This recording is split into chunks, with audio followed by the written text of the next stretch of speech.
everyone, and welcome to today's post-semifinal session 1 press conference of the 2024 NCAA Women's Gymnastics National Championship in Fort Worth, Texas. This press conference is being recorded live, and we'll have it available for viewing after the conclusion of the press conference. We're joined today by the California Bears, who advanced to the National Championship Finals on Saturday. From the Bears, we are joined by eMjae Frazier, Mya Lauzon, and head coach Elisabeth Crandall-Howell. Coach, if you will please begin with the opening statement, and then we'll open the floor for questions. We started the season really trying to stay true to our core values, which if you saw our team march out today, they had a t-shirt on that was a heart that had all of the words of the core values surrounding it, but one of the most important ones that we really tried to have be palpable in competing is joy. And these athletes train so intently every day to do whatever they can to be one day better. And so we definitely feel like the work and the preparation is there, that when they're competing with joy, and that's the thing that they focus on, the gymnastics takes care of itself. And not only does the gymnastics take care of itself, but they build memories that are going to be with them long after they're finished doing gymnastics. One of the most exciting things and impressive things about today, if we're talking about personal stories, is the performance of Gabby Correa today. Last year, those of you who were here and watched us compete, we were one routine away from being able to make the Final Four, and she had an uncharacteristic bar mistake that she, at the time, was really hard on herself about, and had to, we wrapped our arms around her and were just like, you're a human being, and you are spectacular, and there's nothing about that moment that takes away every single thing that you've done to be spectacular up to this point. And so today, that was something, even though nobody talked about it, that when she got up to do bars, and she went through and caught the Van Leeuwen, if you could have seen her face when she caught the Van Leeuwen, it was just this like glorious look of relief and yes, this is me, doing it. And obviously did a fantastic bar routine, and then had to go up and finish our lineup at the end of being after a fall in the middle, and had to just totally go into the trust that she had for everything that she had done to prepare for that moment, and have joy and enjoy what she was doing. And so I felt like that was totally indicative of the work of the whole group. Like that moment and the way that Gabby dealt with those things today was kind of just a snapshot of how I feel like our whole team has really bought into enjoying what they do, enjoying each other, staying connected through the whole thing. So there was no doubt in our minds that they were capable of achieving whatever they want to in gymnastics. The coolest thing about it is that they did it while they were totally enjoying each other, and now they just get to go out and celebrate with this team one more time. Thank you, Coach. We will now open the floor for questions. If you'll please raise your hand, wait to be acknowledged, and when called upon, state your name and media affiliation. Yes. Scott Ferdinand, Olympics.com. For Liz, the team has obviously been on the rise as long as you and Justin have been there. You've been so close to this moment. What do you think got you guys over that hump? Belief. I think that really taking in everything that happened last year, especially, and the growth of that moment not being looked at as something that was a negative, and instead looking at that moment as an opportunity to analyze what we did well, what we loved about that moment, what we can learn from that moment. And I felt like from then on, everything about what we've done to this point has been different, and the belief that if the preparation is there and then we just let go and enjoy the process, then the gymnastics is going to be great. Yes. Kim McInville from Double Back with Kenzie Mac. For both Mya and eMjae, you both also had to compete after the follow-on beam. And Mya, you mentioned to me yesterday that it was your love for each other that sort of keeps you moving forward. How does that love for each other keep your feet on the beam?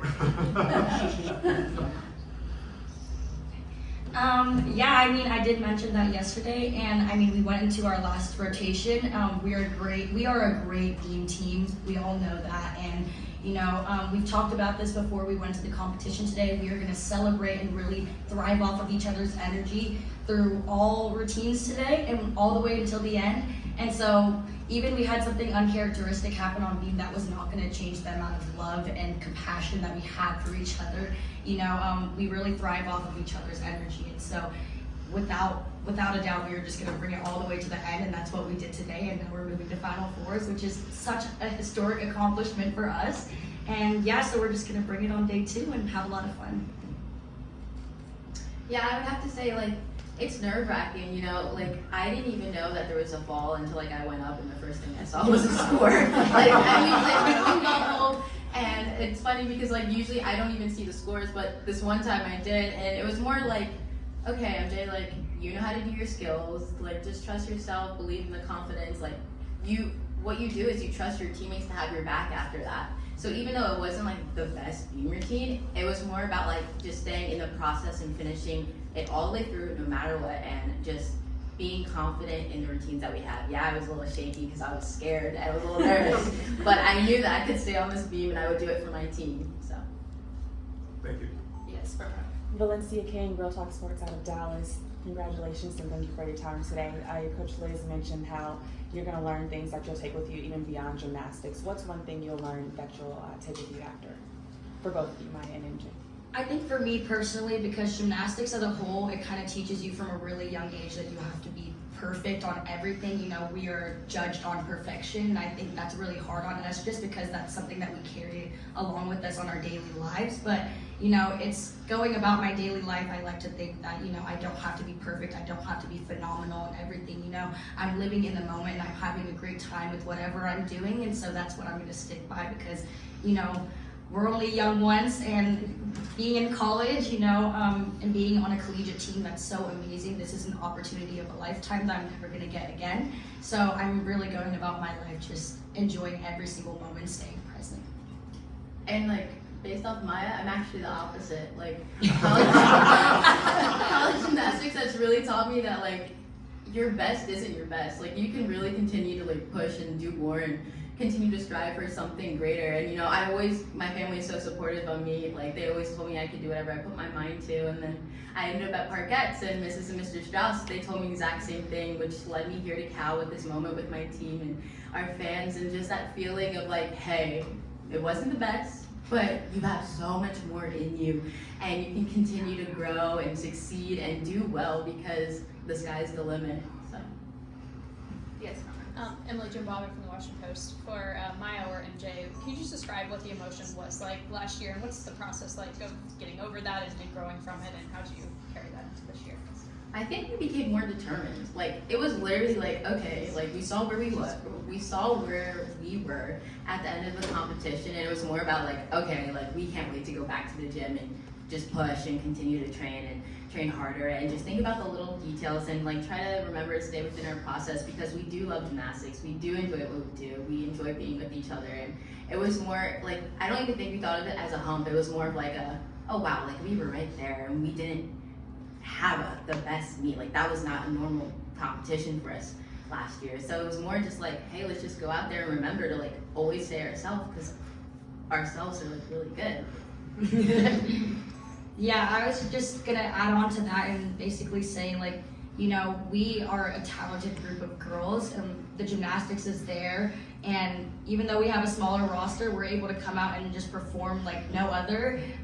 We talk a lot about how joy is something that people notice when they watch us compete, and so after last season, knowing that we were that close, we were just gonna go into preseason and really just hone in on the little details and just practice with excellence, and then we moved into regular season, into postseason, and we just performed with joy and freedom, and that's just all we needed to do to make it to day 2, and that's exactly what we did today.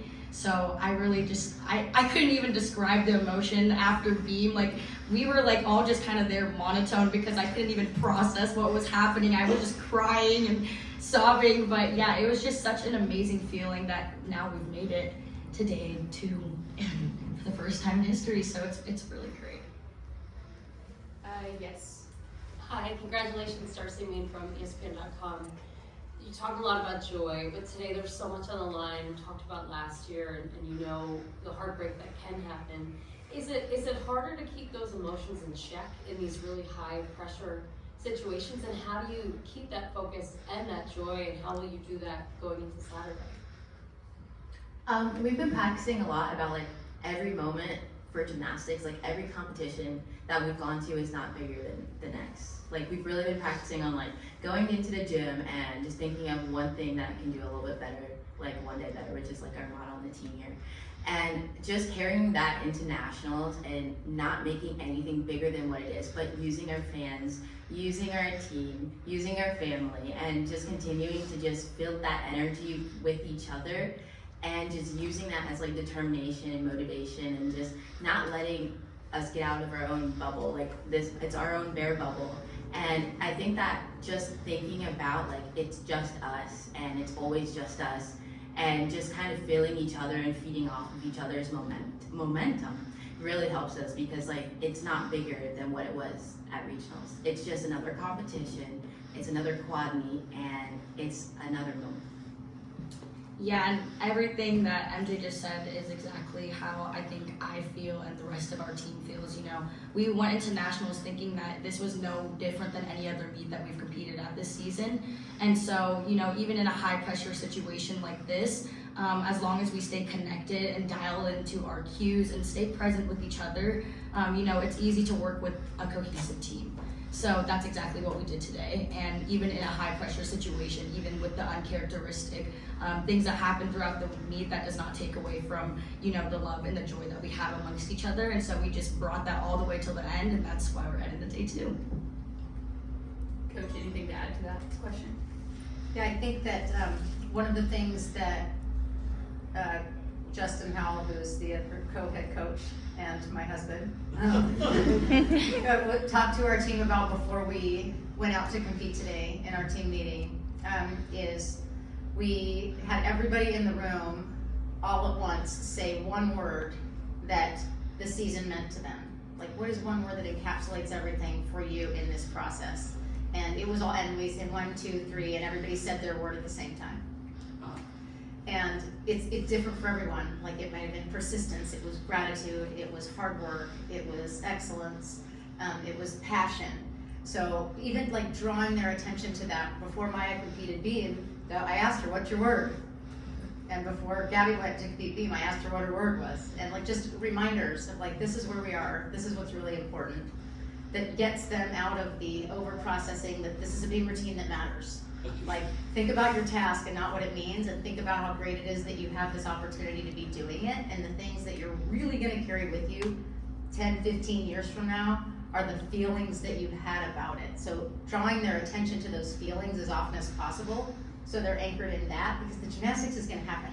They're so prepared, they work so hard, they're very diligent and proud of the process that they put into each day of gymnastics. That's one of the things that shows on our team, is the detail and the pride they take in that detail.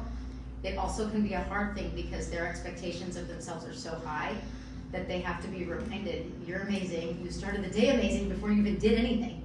And so now you just need to appreciate that you have this moment to celebrate who you are and the people that you're with, and celebrate all of the work that you've collectively put in to get to this moment. We'll take one final question. Yes. Would you guys share each of the words and kind of why you picked them? Sure. Mya, we'll start with you. Okay. I started with passionate, I started with passion. And I chose that word because, like I had mentioned earlier, you know, we all come in with such a drive for gymnastics. You know, we are determined, and I've mentioned that we are such a smaller team than other teams in the NCAA, but we come in with this passion and this drive. And, you know, just because we don't have the resources that other facilities do or teams do, you know, we thrive off of each other's energy. We really utilize each other to get to where we are today, which is why we made it to nationals. We're heading to Final Four, and that's just because we have so much passion within each other. My word was motivation. Like, the way I was thinking of it was like, you have that push, and the only reason that you can push to be this far into the season is to be able to have so much motivation, and we have motivation because we love the sport, we enjoy it, we have so much fun, and it's like, if you don't have motivation, what's pushing you to do this? What's letting you come out here and do what you know how to? So I ended up with motivation. My word was persistence. And I feel like this group is absolutely persistent every single day. They're usually asking to take another turn. Like even when they're finished with an assignment, oh, do you need me to do one more? No, like you're good.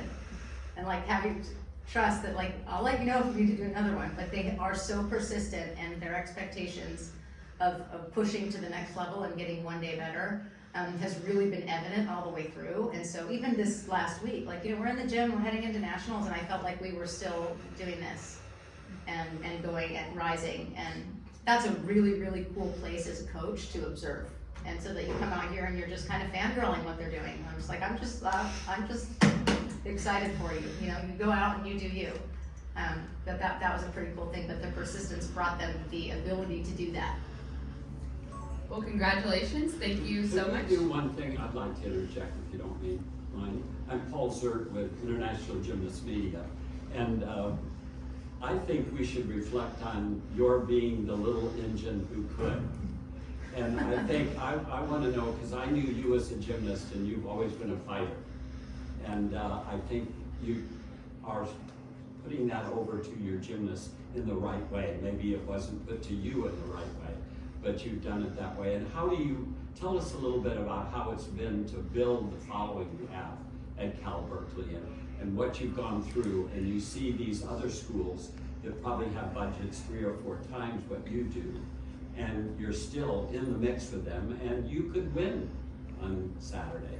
You're that good. I feel like the reason that I started coaching is absolutely because of the path that I traveled as an elite athlete. And the fact that I didn't get what I set out to get, that I wanted to make an Olympic team and I fell just slightly short. And right after that, I felt like I had failed and that it was not worth anything because I didn't get the one thing, which was a result. And I went through a process where I didn't love gymnastics. And I went, right after my sophomore year, I took a little break. I didn't go in a gym, I didn't watch gymnastics, I tried all of these other things. And what I realized was, oh my gosh, the human body is so cool.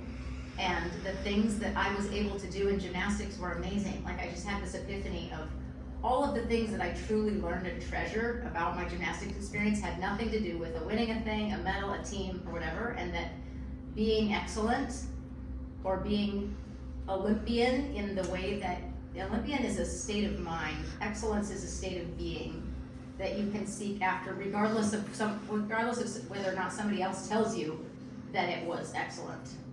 And that is something that comes from within you.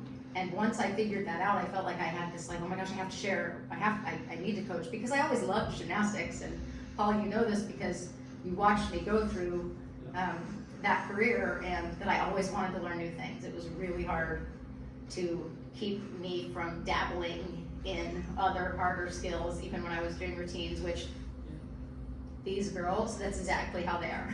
And so that's what I carry with me in coaching, is that part of seeking after just taking the talent that you have and growing it as big as you can and making an impact on the world. That's really what the gift and the experience is about.